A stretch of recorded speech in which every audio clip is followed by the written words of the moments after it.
Amin. Wassalatu wassalamu ala anbiya'i mursalin wa ala alihi wa ashabi ajmain. Puji syukur kita senantiasa panjatkan kehadirat Allah Subhanahu wa taala atas segala nikmatnya. Kita sepantasnya lah kita senantiasa mengucapkan rasa syukur ini. Mudah-mudahan Allah senantiasa menambah nikmat ini.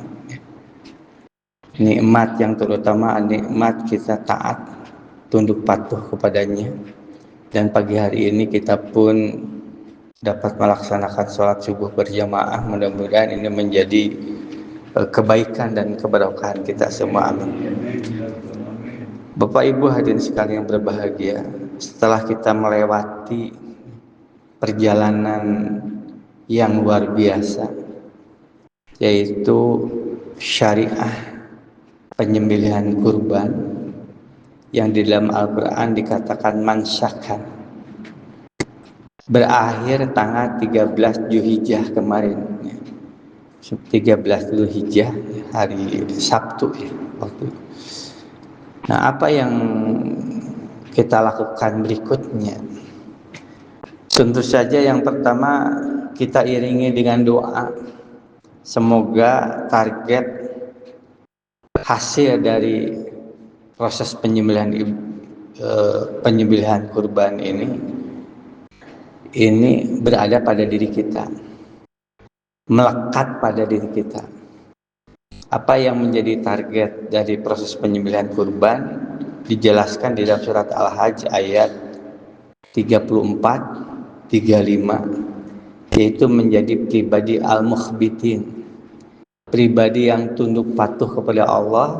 Dan lalu Allah memberikan ciri di dalam surat Al-Hajj ayat 34. Cirinya alladzina idza dzukirallahu wajilat qulubuhum. Ketika disebut nama Allah bergetar hati mereka. Wasabirina, dan mereka bersabar ala ma asobahum, terhadap apa yang menimpa mereka. Wa aqimus shalah, dan mendirikan salat, wa yutuz zakah, wa mimma razaqnahum yunfikun, dan terhadap apa yang Allah rizkikan kepada mereka, mereka infakkan. Nah, jadi ini ciri sosok itu adalah al-mukhbitin, orang yang tunduk patuh. Dan setelah kita melewati 13 Zulhijjah, tentu kita berharap ciri ini melekat pada diri kita.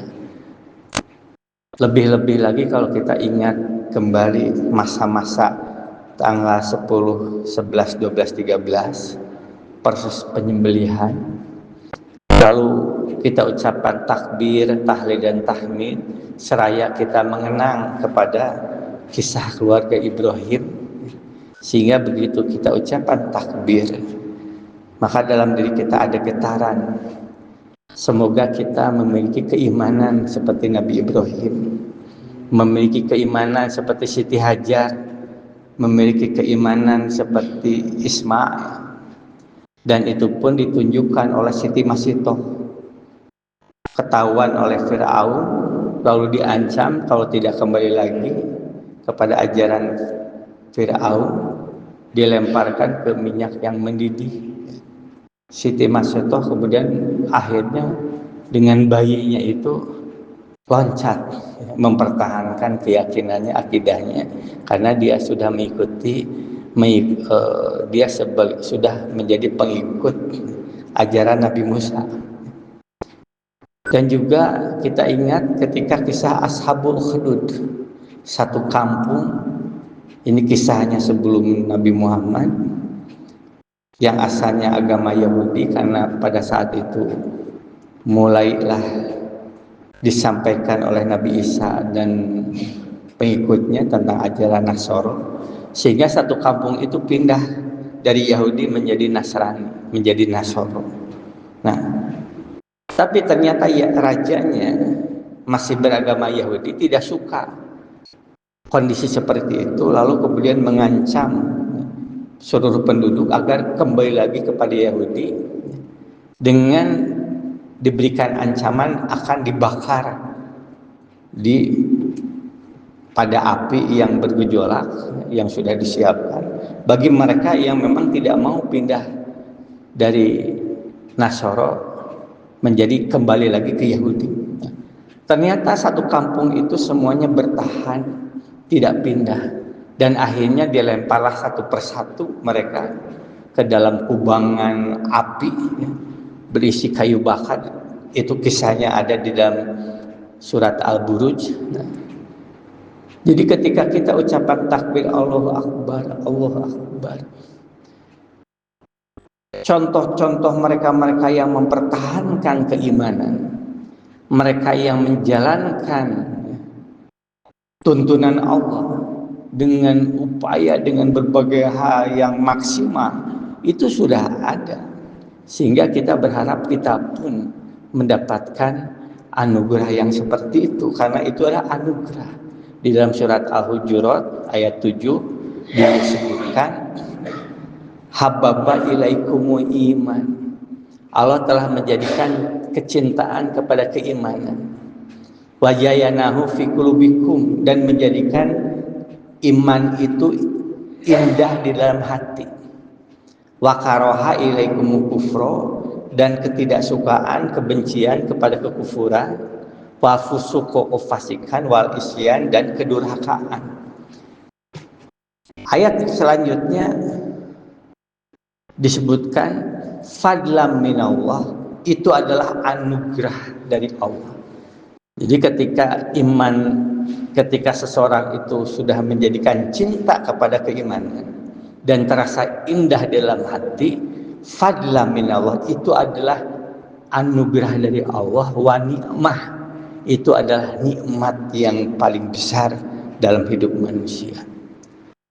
Wallahu alimun hakim, dan Allah maha mengetahui dan maha bijaksana. Surat Al-Hujurat ayat 7. Nah,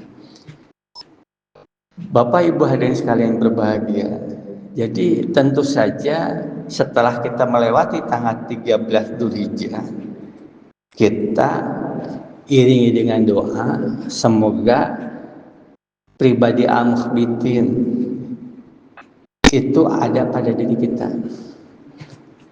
itu menjadi pribadi kita. Dan apa berikutnya setelah itu? Berikutnya kembali pada program awal. Program awalnya apa? Ternyata Bapak Ibu hadirin, yang disebutkan pribadi al-mukhbitin ini, cirinya disebutkan di ayat 35-nya Al-Hajj. Istilah al-mukhbitinnya ada di dalam ayat 34-nya, 35-nya Al-Hajj, ya, berkaitan dengan penyembelihan hewan kurban. Ternyata ciri itu persis sama dengan yang ada pada surat Al-Anfal ayat 2, 3, 4. Innama mu'minuna ladina idza dzukirallahu wajilat qulubuhum.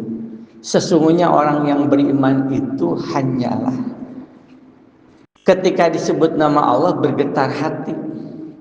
Wa idza tuliyat alaihim ayatuhu, dan ketika dibacakan ayat-ayatnya, zadathum imana, semakin bertambah keimanan. Wa ala rabbihim yatawakkalun, dan kepada Rabb mereka bertawakal. Alladzina yuqimunas shalah, mereka mendirikan salat. Wa mimma razaqnahum yunfikun, dan terhadap apa yang telah kami rezekikan kepada mereka infakkan. Jadi ternyata hampir sama apa yang tertera di dalam surat Al-Hajj ayat 35 dengan surat Al-Anfal ayat 3, ya. Nah, coba kita perhatikan ayat berikutnya. Ulaika humul mu'minuna haqqan. Mereka itu adalah mukmin yang sebenar-benarnya. Lahum darajatun inda rabbihim, bagi mereka derajat di sisi Rabb mereka. Wa maghfiratun, dan mereka mendapatkan ampunan. Wa rizqun karim, dan mereka mendapatkan rezeki yang mulia yang tidak lain adalah surga. Bapak Ibu hadirin sekalian berbahagia, kalau kita melihat surat Al-Anfal ayat 2, 3, dan 4 ini, Tentunya ini menjadi target kita sehari-hari, menjadi target harian. Karena siapa yang tidak ingin ia diangkat derajatnya oleh Allah, ia diampuni dosa, lalu dimasukkan ke surga? Siapa yang tidak ingin? Itu adalah keinginan kita semua. Kita berharap ketika kita wafat diangkat derajatnya oleh Allah, diampuni dosa, lalu dimasukkan ke dalam surga. Itu harapan kita. Maka kalau memang seperti itu, surat Al-Anfal ayat 2, 3, dan 4 itu menjadi program utama kita sehari-hari. Kita ingin menjadi sosok seperti itu. Apa? Al-mu'minuna haqqa, mukmin yang sebenar-benarnya. Di mana disebutkan ketika disebut nama Allah bergetar hati, ketika ucapan takbir dia siap mengakbarkan, ada arti kata melaksanakan tuntunannya. Kemudian dengan mengucapkan la ilaha illallah getarannya dia ingin istiqomah dengan la ilaha illallah di dalam pengabdiannya, di dalam sesembahannya hanya kepada Allah. Ketika ia ucapkan walillahil hamd, ia ingin membersihkan hatinya, dirinya dengan sebersih hati, dengan tidak ada keinginan harapan mendapatkan pujian, penghargaan, penghormatan. Ia hanya mengharapkan ridho Allah, hanya mengharapkan pahala Allah, karena yang namanya pujian itu milik Allah. Walillahil hamd. Jadi getaran itu yang ia rasakan ketika ia menyebut nama Allah. Kemudian ketika dibacakan ayat-ayat Al-Quran, bertambah keimanannya. Nah, itulah al-mu'minuna haqqa. Itu ciri orang yang beriman yang sebenar-benarnya. Dan itu tentu saja menjadi target kita sehari-hari. Kita ingin seperti itu. Karena itu dijanjikan oleh Allah, diangkat derajat, diampuni dosa, dimasukkan ke dalam surga. Siapa yang tidak ingin? Maka ketika kita berkeinginan, berharap, dan kita mengupayakan untuk menjadi sosok al-mu'minuna haqqa, lalu kemudian di saat itu masuklah 1 Dzulhijjah, masuklah tanggal 10 Dzulhijjah, proses penyembelihan hewan kurban, lalu terus berlangsung sampai 13 Dzulhijjah, yang ternyata targetnya sama. Jadi artinya ketika kita memang sedang menjalani, mengupayakan untuk menjadi al-mu'minuna haqqa, ada kesempatan untuk meraih itu dengan cepat.